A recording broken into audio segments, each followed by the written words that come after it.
BJP के नेता, उनको धन्यवाद दिया गया। मुख्यमंत्री अशोक गहलोत अब संबोधित यहां पर करने के लिए पहुंचे हैं।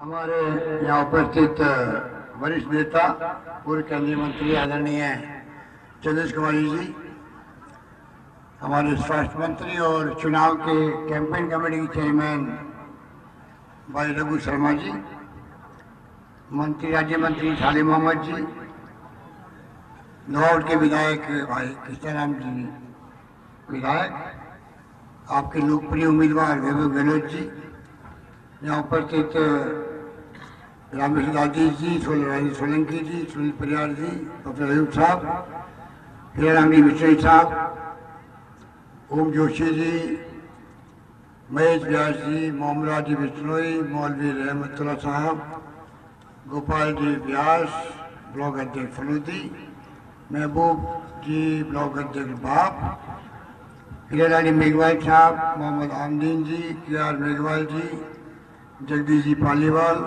सिकंदर जी, अभिषेक चौधरी और दिनेश परियार रमेशवाई, फूलचंद जी गर्ग, वल्लभ जी व्यास, माणक जी मेघवाल, प्रकाश जी छंगानी, रूप किशोर जी व्यास, कमल जी व्यास, सुभाष भंडारी जी, दिलेर सिंह जी धोलिया, प्रवीण सिंह जी राठौर, कासम खान जी, पन्नालाल जी व्यास, पन्नालाल जी लादू जी, जसवंत सिंह जी, संजय जी जोशी और कीर्ति जी भील और तमाम उपस्थित हमारे बुजुर्गों, भाइयों और बहनों, नौजवान साथियों, मुझे बहुत प्रसन्नता है कि बाप के अंदर आप सब लोगों से इतनी बड़ी तादाद में आप लोग आए शॉर्ट नोटिस में।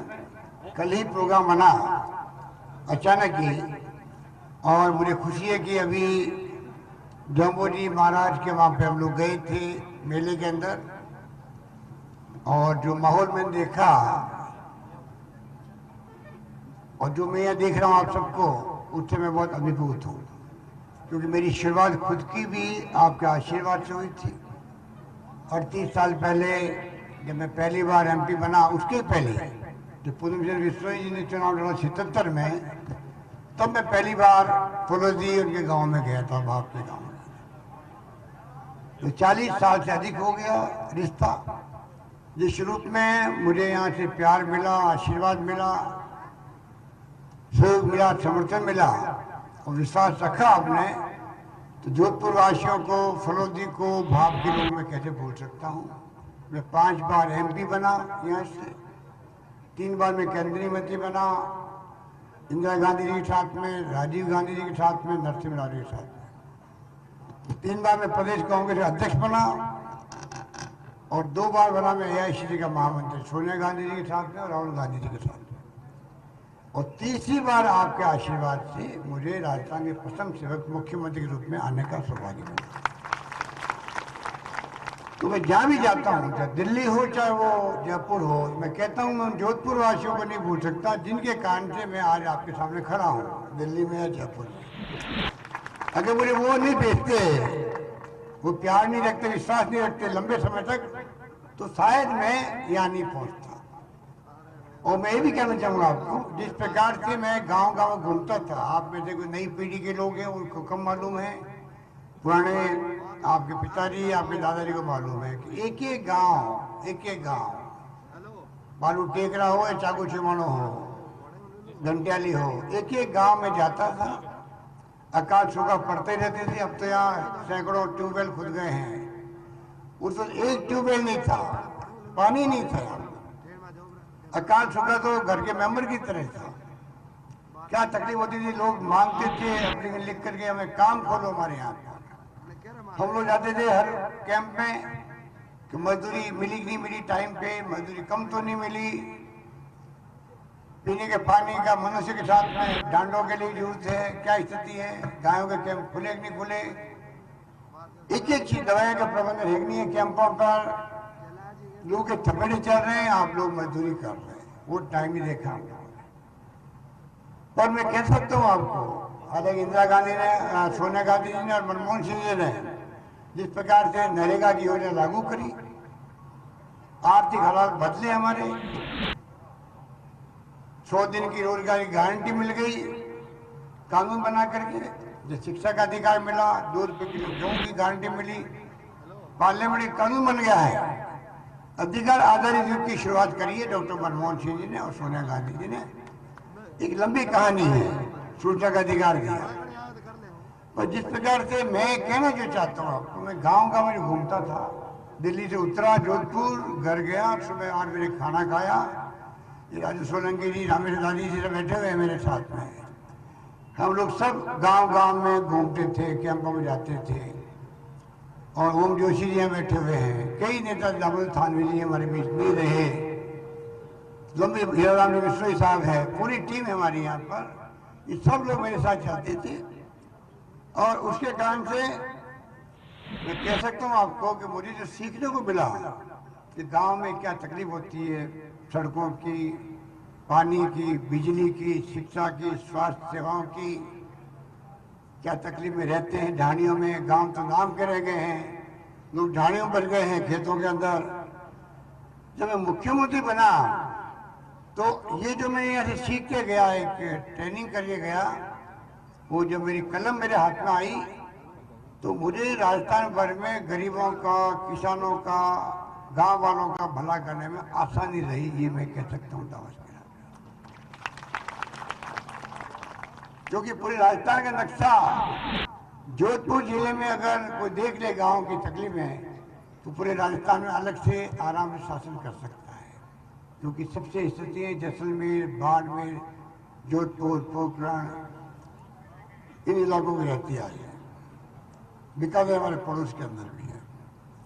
तो कहने का मतलब है कि जोधपुर में आज खड़ा हूँ वो आपके कारण से खड़ा हूँ। और मुझे इतने अफसर मिले काम करने के, तो मैंने हमेशा जहन में रखा जोधपुर के मतदाता जो है, जिन्होंने मैंने यहाँ तक पहुंचाया है,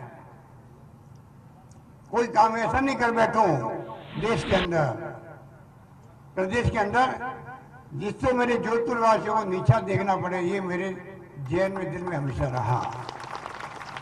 उस रूप में मैंने हर फैसला किया, कोई गलती नहीं हो। लोग कह रहे जोधपुर का एमपी था, एमपी से मुख्यमंत्री बन गया और हम तो बर्बाद हो रहे हैं। तो जोधपुर लोगों को नीचे देखना पड़े, ये मैं कभी बर्दाश्त नहीं कर सकता था। तो मैंने 4 अकाल पड़ गए मेरे पहले टर्म में। 20 साल पहले मैं मुख्यमंत्री बना था पहली बार, याद करो 98 के अंदर 4 अकाल लगातार पड़ गए। काम के पहले अनाज खोल दिया हमने, घर घर में गेहूं पहुंच गए लोगों के। गेहूं की बोरियां घरों में रखे, कहा ये तकलीफ होगी कि गाँव। वसुंधरा जी कहती थी अशोक गहलोत तो दिल्ली की सड़कों में घूम रहा है, भीख मांग रहा गेहूं की, गेहूं दो, गेहूं दो, गेहूं दो। वाजपेयी जी थे प्राइम मिनिस्टर। मैंने कहा वसुंधरा जी मुझे गर्व होगा अगर मेरे प्रदेश की जनता की भूख मिटती है तो भीख मांगने मुझे शर्म नहीं आएगी, गर्व होगा।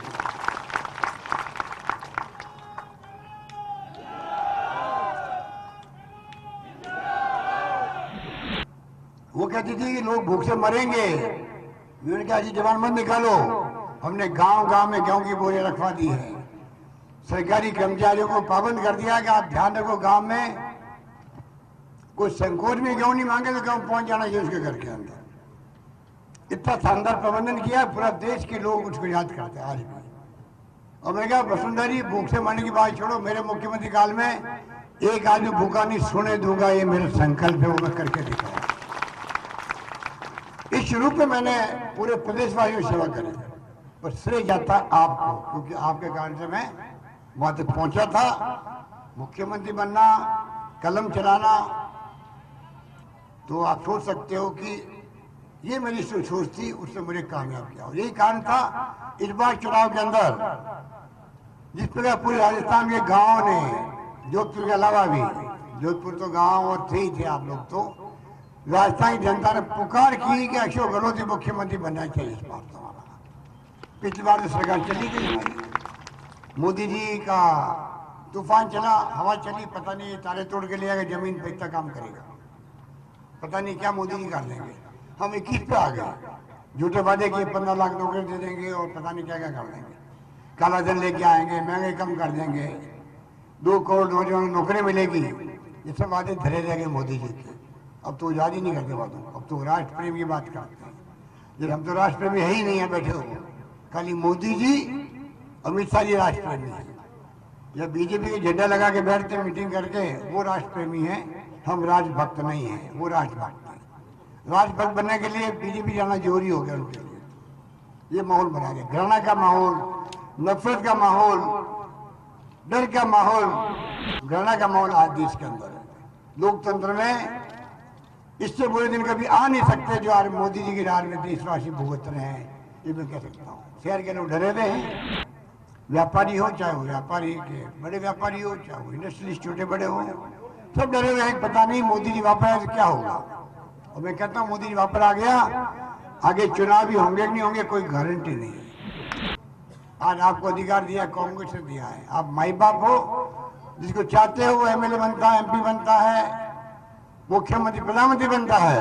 ये व्यवस्था गांधी जी ने करी थी, ये व्यवस्था पंडित नेहरू ने करी थी, सरदार वल्लभ भाई पटेल ने करी थी, मौलाना अबुल कलाम आजाद ने करी थी देश के लिए, जो आज कायम है। चाहे इंदिरा गांधी की हत्या हो गई हो, खालिस्तानी बने दिया उन्होंने।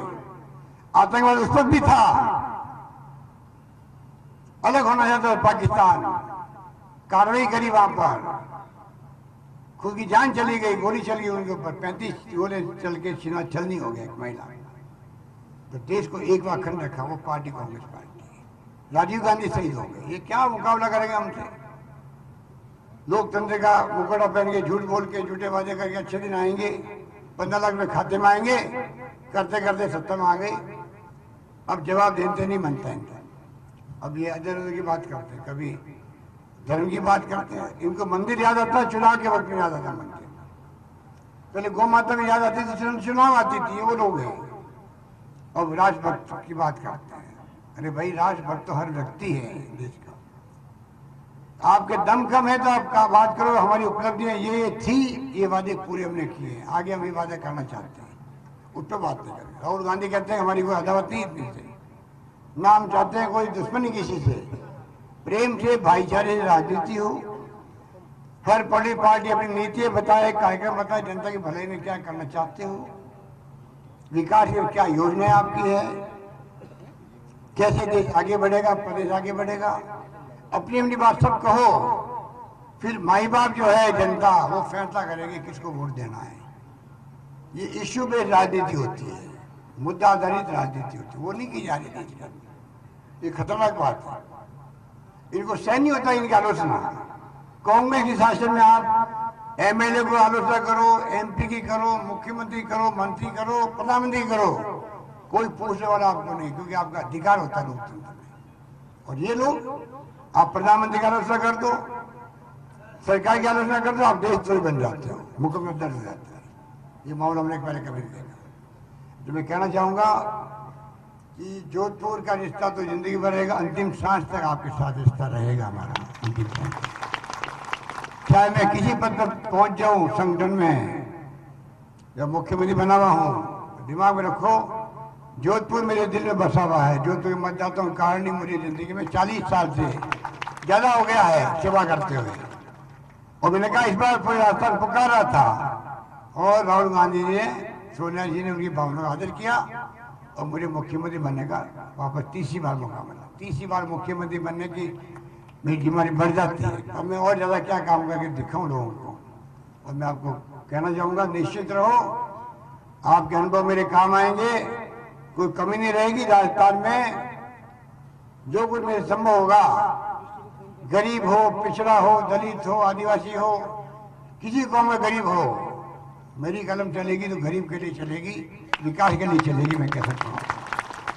वैभव गहलोत की बात है, आप लोगों ने टिकट दिलाया। जिस प्रकार से इसका नाम कभी माधोपुर से चल रहा था, कभी झुंझुनू, कभी जयपुर ग्रामीण, कभी जालोर सिरोही, वहां तो मैंने बात की थी, परंतु अचानक ही जो प्रेम आपने दिखाया, जो विश्वास दिखाया कि वैभव गहलोत आएगा तो अच्छी टक्कर होगी सामने वाले से,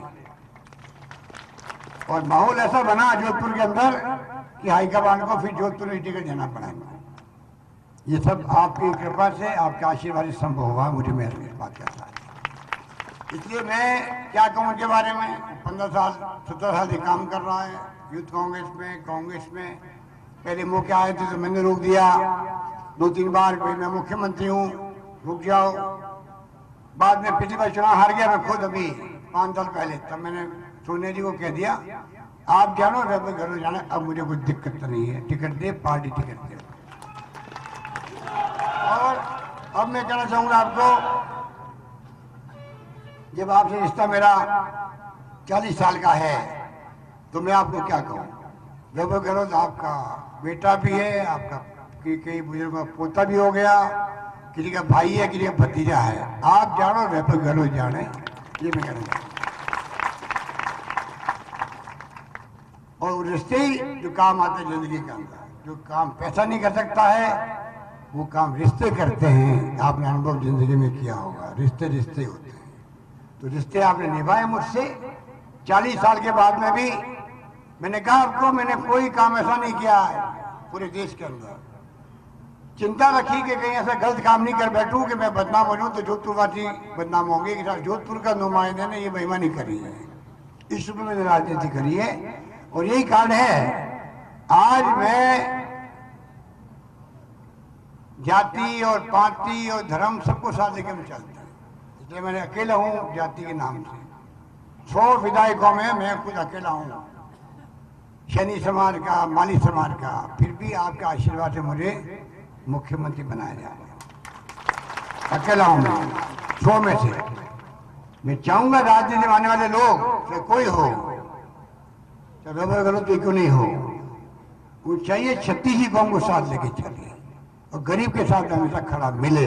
ये राजनीति का हमारा मर्म होना चाहिए, ये मैं कहना चाहता हूँ। इसलिए उस रूप में ही जब देश के नौजवान आगे आएंगे, खाली ये मोदी जी की जो बातें हैं, ये मीडिया वाले बहुत ही दुखी हैं, इनके मालिक लोग, इनके संपादक, इनके जो एंकर, देखते आप एक तरफा चला गए मोदी मोदी मोदी, इतना भय मोदी का, मोदी पता नहीं खा जाएगा, मोदी पता नहीं इनकम टैक्स वालों को भेज देगा, सीबीआई को भेज देगा, ईडी को भेज देगा। डर के मारे हिंदुस्तान के लोग जी रहे हैं, आज डर के मारे जी रहे। लोकतंत्र खतरे में है, संविधान खतरे में है, और ये जो खतरे हैं इसको जो नहीं पहचानेगा हम तकलीफ पाएंगे। अगर मोदी जी वहां पर आ गए, पता नहीं आगे चुनाव होंगे भी नहीं होंगे, स्थिति है। मुझे पता है, एक बार कहता रहा मोदी ठीक है, एक बार और देखो कुछ लोग कहते हैं बात, उनको समझ नहीं है कि मोदी जी की बातों में कोई दम नहीं है। असत्य बोलना प्रधानमंत्री को कभी शोभा नहीं देता है। हिंदुस्तान का प्रधानमंत्री जब बोलता है तो हिंदुस्तान के प्रधानमंत्री बोलने का मतलब होना चाहिए कि देश की जनता का दिल छूने वाली बातें करे। हाँ, ये बात प्राइम मिनिस्टर ठीक बोली। जैसे पंडित जवाहरलाल नेहरू आराम हराम है, आज भी कई लोगों के टेबल में लिखा होता आराम हराम है, मगर वो छूने वाली बात।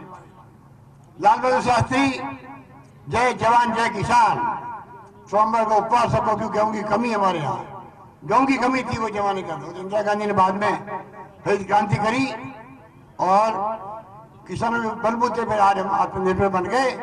उस पर भीख मांगते थे अमेरिका से गेहूं की, PH 480 स्कीम करते कर। और जब सोमवार के उपवास की बात की, आज भी ऐसे लोग होंगे देश के अंदर, आज भी सोमवार को उपवास रखते भाई नहीं, शास्त्री जी क्या गए देश के अंदर। वो होता प्राइम मिनिस्टर। इंदिरा गांधी गरीबी हटाओ की बात करी, 20-25 प्रोग्राम लेके आई, कैसे गरीबों को जमीनें मिले, दलितों को, पिछड़ों को, कई बातें उन्होंने करी, आज लोगों को याद करते हैं।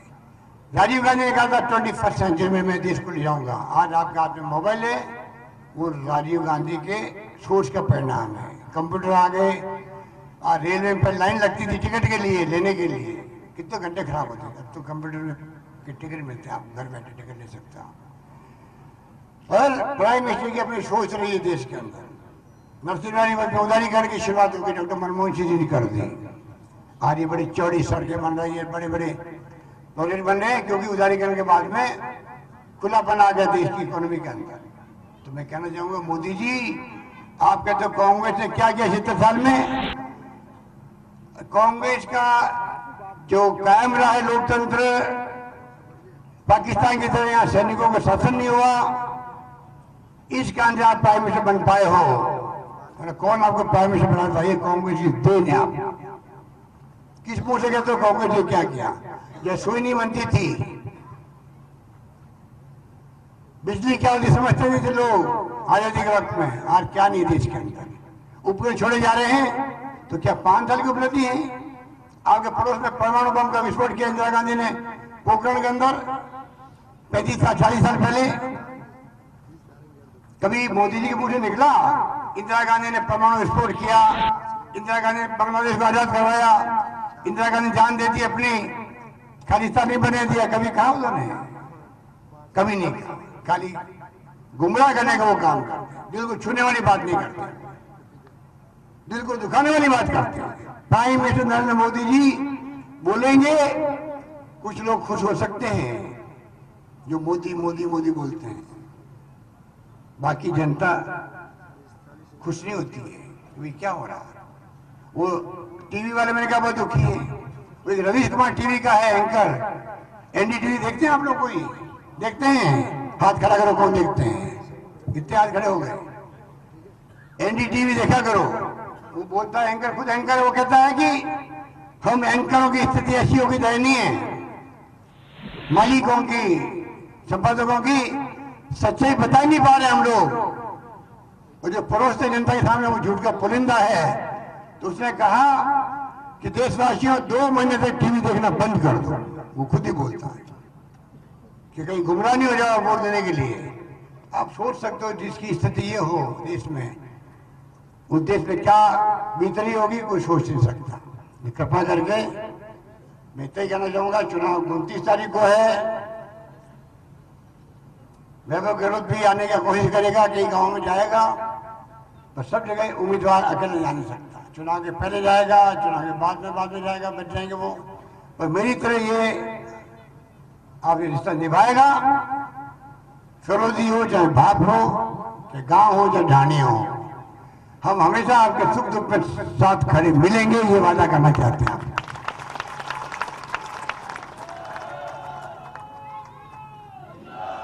विकास में कोई कमी आने देंगे नहीं आपके। 16 के पहले रिपोर्ट लेके आए, पहले मैं यहाँ पर, पहले विंड के पहले आए थे जैसलमेर के अंदर। पवन ऊर्जा बनी, सौर ऊर्जा बन रही है, हैंडपंप और ट्यूबवेल खुदे हैं। अब तो कई लोग आगे यहाँ खेती करने लग गए हैं। पूरा नक्शा बदल गया फौजी और बाप का। मैंने एक ट्यूबवेल नहीं था यहाँ। तो इसलिए मैं आपको यही बात कहता हूँ, क्योंकि टाइम हो गया मेरा। मैं आपको शुक्रिया अदा करूंगा, आप लोग सब पधारे हो। धन्यवाद। जय हिंद। धन्यवाद।